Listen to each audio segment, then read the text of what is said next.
നമുക്ക് കത്ത് വന്നിരിക്കുന്നത് ന്യൂജേഴ്സിയിൽ നിന്നാണ്. സരസ്വതി നായരാണ് കത്ത് അയച്ചിരിക്കുന്നത്. പ്രോഗ്രാം സ്ഥിരമായി വീക്ഷിക്കുന്ന ഒരാളാണ് ഞാൻ. ഞങ്ങൾ ഇവിടെ സെറ്റിൽഡാണ്. എൻ്റെ മകൻ്റെ കാര്യത്തിനായിട്ടാണ് ഞാൻ കത്ത് അയക്കുന്നത്. മകൻ ഇവിടെ എഞ്ചിനീയറാണ്. കൂടെ വർക്ക് ചെയ്യുന്ന ഒരു പെൺകുട്ടിയുമായി ഇഷ്ടത്തിലാണ്. വിവാഹം നടത്താൻ ആഗ്രഹിക്കുന്നു. പെൺകുട്ടി പഞ്ചാബിയാണ്. ജാതകം നോക്കിയതിൽ ചേർച്ച ഒട്ടുമില്ല. പെൺകുട്ടിക്ക് വിഷകന്യ ദോഷം ഉണ്ടെന്ന് പറയുന്നു. ഈ ദോഷം ദാമ്പത്യ ജീവിതത്തിൽ ദോഷം ചെയ്യുമോ എന്നാണ് അമ്മ ചോദിച്ചിരിക്കുന്നത്. അത് ഉള്ള ദോഷം ചെയ്യുന്നതാണ്. അപൂർവമായി വരുന്ന ദോഷത്തിൽപ്പെടുന്നതാണ് വിഷകന്യ ദോഷവും വിഷകന്യകാദോഷം. അങ്ങനെ രണ്ടും രണ്ടാണ്. രണ്ടും രണ്ട് എന്ന് പറഞ്ഞു കഴിഞ്ഞാൽ പച്ചരിയും കുത്തരിയും പോലെ ഇരിക്കും. അരി തന്നെ അനുഭവത്തിൽ പൊതുതത്വത്തിൽ വലിയ വ്യത്യാസങ്ങളൊന്നുമില്ല. പക്ഷേ കാഠിന്യങ്ങൾ കുറയും, ടേസ്റ്റ് വ്യത്യാസങ്ങൾ വരും.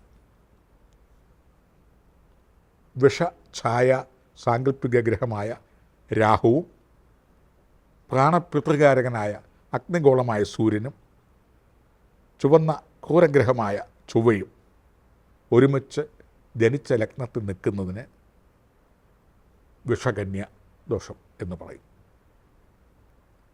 മറ്റ് ചില ക്രൂരഗ്രഹങ്ങളുടെ ദൃഷ്ടിയിൽ ചില പ്രത്യേക ദിവസവും തിഥിയും കൂടെ വന്നാൽ, ലഗ്നവും കൂടെ വന്നാൽ വിഷകന്യകാദോഷവും വരും. ഇണയ്ക്ക് ആയുരാരോഗ്യക്ഷേമ ഐശ്വര്യം നശിക്കുന്ന ഇത് പെണ്ണുങ്ങളുടെ തലയിലാണ് കൂടുതലും ഈ ദോഷം വന്നിരിക്കുന്നത്.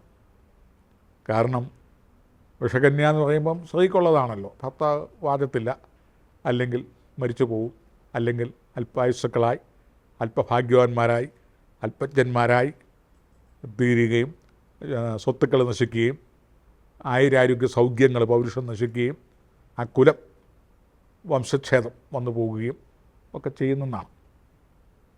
അപ്പം ഈ കന്യാ ദോഷം ഉള്ളവർ ഇരിക്കുന്നിടത്തും ഈ ദോഷമുണ്ട്. പക്ഷേ ഒട്ടുമുക്കാലും ഒരു ആയുസ്സിൽ ഒരു 18 വയസ്സ് 22 വയസ്സ് വരെയൊക്കെയല്ലേ സ്വന്തം വീട്ടിൽ ഇരിക്കുന്നുള്ളൂ. അതിലൊരു 10-15 വയസ്സ് മുതലല്ലേ അതിൻ്റെ പ്രാപ്തിയെക്കുറിച്ച് ചിന്തിക്കുന്നുള്ളൂ. അത് വിദ്യാർത്ഥി എന്നുള്ള നിലയിലും മാതാപിതാക്കളുടെ പരിചരണത്തിലും ഒക്കെ ആകുന്നതുകൊണ്ട് വലുതായിട്ടിരിക്കുന്നിടത്ത് വലിയ ദോഷമില്ല. ഉണ്ടോ? വിദ്യാർത്ഥിനിയാണ്. അവരിപ്പോൾ വിഷകന്യയാണോ എന്നൊന്നും ചിന്തിക്കുന്നില്ല. വിദ്യാഭ്യാസം കുറച്ച് ഇതായി കഴിയുമ്പോൾ ഇവളെ അങ്ങ് പിടിച്ച് കെട്ടിച്ചേക്കാം എന്നായി. അപ്പം അവിടുത്തെ അമ്മമ്മ പറയും, അല്ലെ മുത്തശ്ശൻ പറയും, രാവിലെ കുളി കഴിഞ്ഞ് 4 മണിക്കൂർ ആ കണ്ണാടിയുടെ മുമ്പിൽ നിന്നും മുടി ചീകലും പൊട്ട് തൊടിയിലും ഇവളെ വേഗം കെട്ടിച്ചേക്കുക നല്ലത് എന്ന് പറയും. അങ്ങനെ പിടിച്ചങ്ങ് കെട്ടി. അപ്പോൾ നിന്നിടം ചെല്ലുന്നിടത്തും ഈ കന്യാദോഷത്തിൻ്റെ ഫലം ഉണ്ടാവും. അങ്ങനെയുള്ള ആളിനെ കിട്ടത്തുള്ളെന്നർത്ഥം. അവിടത്തിന് ക്ഷീണം സംഭവിക്കും. പ്രവർത്തിക്കുന്നിടം, അതായത് ജോലി. അപ്പം ചോദിക്കും, ഗവൺമെൻറ് സർവീസിലുള്ള ജോലിയാണെങ്കിൽ അവിടെ എങ്ങനെ പ്രശ്നമാകും? അവിടെയും പ്രശ്നങ്ങളുണ്ടാവും. എന്തെങ്കിലും തരത്തിലുള്ള അസ്വസ്ഥതകളൊക്കെ ഈ വിഷകന്യകൾ ചെന്ന് കഴിയുമ്പോഴത്തേനും അവിടെ പ്രശ്നങ്ങളാവും. ഒന്നുമില്ല, ആ ബ്രാഞ്ച് നിർത്തും നഷ്ടമായിട്ട്, അല്ലെങ്കിൽ അവിടുന്ന് മറ്റുള്ളവർ ട്രാൻസ്ഫറായി പോകും, അല്ലെ വേറെ എന്തെങ്കിലും ഗുലുമാലുകൾ അവിടെ ഉണ്ടാവും, അല്ലെങ്കിൽ കെട്ടിടം ഇടിഞ്ഞു വീഴും, അല്ലെങ്കിൽ മരം വന്ന് വീഴും. അങ്ങനെ എന്തെല്ലാം കാണുന്നു.